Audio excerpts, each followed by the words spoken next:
बहुत कोई धनाढ़ आदमी था, हमें ख्याल में नहीं था उसके कोई काम थे। वो कहने लगा जी मेरा ये काम है गुरुजी। हमने कहा भाई मालिक से दुआ करेंगे, पर उसने कहा नहीं, आप मेरे ये कागज़ हैं इन पे हाथ लगाइए, मेरे पे दया मेहर कीजिए। तो पता नहीं कैसे मालिक की रहमत हुई, उस पर दया मेहर हुई। वो कहने लगा मेरे औलाद भी नहीं, मेरे बच्चे नहीं, मेरे घर में सुख नहीं, शांति नहीं। हमने कहा भाई राम का नाम जपना, सुमरण करना, मालिक ने चाहा तो औलाद होगी, मालिक दया मेहर रहमत करेगा। तो उसका पहला काम बना, पैसा आ गया, जमीन जायदाद मिल गया, धन दौलत मिल गया, कोठियां बंगले बगीचे हो गए। और उस बंगले बगीचों ने इतना भुला दिया कि वो फिर से नशे में डूब गया, सब कुछ करने लगा, बुराइयां करने लगा। जिस सदगुरु मालिक ने दिया उसकी बुराई गाता है, उसको सही नहीं समझता। तो उसको वो चीज नहीं मिली जो फकीर बचन करते हैं। पूछा गया भाई क्या बचनों के सही हैं, तो ये जवाब मिला नहीं। तो कैसे सब कुछ मिले?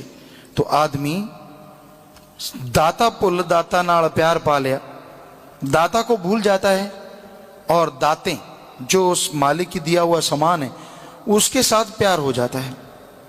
यकीन मानिए हमने ऐसे दोगले इंसान देखे हैं, ऐसे दोगले कि अगर उनका पर्दा उठाएं तो साथ संगत को भी पता चले। क्या ऐसे दोगले भी होते हैं? जरूरत पड़ी दिन रात गीत गाते हैं, दिन रात हाथ जोड़ते हैं, दुआ मांगते हैं।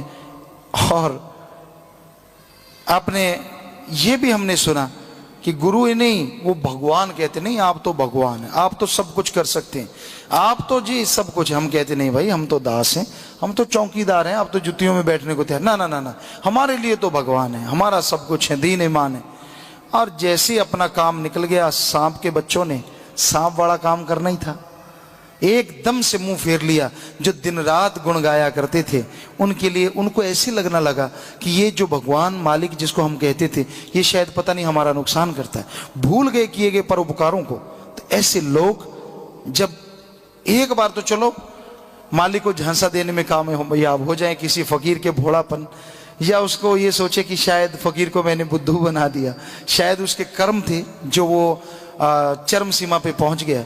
लेकिन वो मालिक अल्लाह राम की रजा में रहने वाला फकीर जब ये कह सकता है कि जा चाहे तेरे पाप गुनाह तू रहमत पाएगा, तो वो ये भी कह सकता है कि ठीक है एक दिन औंधे मुंह चारों खाने चित्त भी हो जाएगा। और ऐसा चित्त होगा फिर तब कोई दांव पेच नहीं चलेगा। जिधर मर्जी दौड़ते फिरना, पहाड़ों में, उजाड़ों में, जंगलों में, बिएवानों में, टूणे करना, टोटके करना, मेख दबाना, प्याज दबाना, नारियल फोड़ना, चाहे अपना सिर फोड़ना पत्थरों पे जा जाके। जो चीज चाहता है हो जाए, सवाल पैदा नहीं मिल जाए। क्योंकि ये तो रब कहता है कि अगर मैं किसी को दुत्कार दूं तो मेरा संत फिर से रहमत करके उसे मुआफ करवा सकता है। लेकिन जिसे फकीर संत दुत्कार दें बाई चांस, वैसे तो वो दुत्कारते नहीं, और जिसे दुत्कार दें तो भगवान कहता मैं भी उसे नहीं माफ कर सकता, क्योंकि वो तो मेरे भक्त का ठुकराया हुआ है। सो कईयों को ये भ्रम है कि यहां नहीं तो बहुत कुछ है। देखते हैं मालिकों का है मामला, इसमें किसी का क्या है तो टाइम बताता है, समय बताएगा। तो ऐसा हो रहा है, साथ संगत आके बताती है, बड़ी हंसी आती है कि जो कल तक कहता था मालिक राम अल्लाह तो यहीं पे सब कुछ, और आज कहता नहीं पहाड़ में मिलेगा। वहां टक्कर मारी, टूणे टोटके किए चरस्ते पे। गांव में होता है चरस्ता जो होता है, वहां जाके टूना उतारना, किसी के खेत में मेख दबवा देनी। क्योंकि बहुत है उस्ताद जो ये सिखाते हैं, मुर्गा दे दे, मुझे लाल कच्छा पहनना है, लंगोट दे दे, काला कच्छा पहनना, काला कपड़ा दे दे, शराब की बिस्की की बोतल दे दे, बकरे की नाड़ तू रख लेना, बाकी का जिस्म दे दे, तो मुर्गा दे दे। ऐसा ऐसा सामान मांगते हैं। और वो धार्मिक कहलाने वाले जिससे सब कुछ मिला उसको छोड़ के वो पत्थरों में, उजाड़ों में ठोकरें मारते फिरते हैं, और उनके जीवन में ठोकरें लिखी जाती हैं।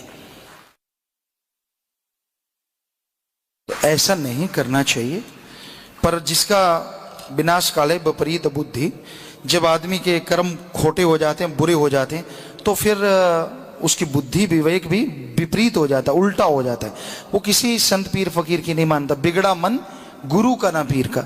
जिसका मन बिगड़ जाए, जिसका विश्वास डोल जाए, डगमगा जाए, वो ऊपर ऊपर से तो चाहे सजदा करता रहे, लेकिन अंदर से उसका मन उसको इतना सता देता है कि उसका यकीन नहीं रहता, और जब यकीन नहीं रहता तो रहमो करम भी उसके पास नहीं रहता, वो कोरा हो जाता है, खाली हो जाता है, और उसे किधर भी कोई सुख शांति आनंद नहीं रहता। तो इसलिए भाई मालिक का नाम जपना चाहिए, उससे की भक्ति इबादत करना चाहिए, मालिक से मालिक को मांगना चाहिए। डरिए उस मालिक से जो सब कुछ दे सकता है, वो ले भी सकता है। आपके कर्मों का ही फल नहीं कि आपको कोई रुतबा दे दिया, इसका मतलब ये नहीं है कि आपकी शातिरता या आपकी होशियारी ने सब कुछ कर दिया। ये तो मालिक की कृपा दृष्टि ने कर दिया, उसकी दया ने कर दिया। और शातिरता करते जाओगे, मटका भरता जाएगा, और एक दिन ऐसा फूटेगा कि उसका लावा आपसे संभाले भी नहीं संभलेगा। इसलिए बुरे कर्म नहीं करने चाहिए, गलत कर्म नहीं करने चाहिए। मालिक से मालिक को मांगो, अल्लाह वाहिगुरु राम से राम को मांगो, तो दोनों जहां की खुशियां वो आपको बख्शेगा और दया में रहमत से माला माल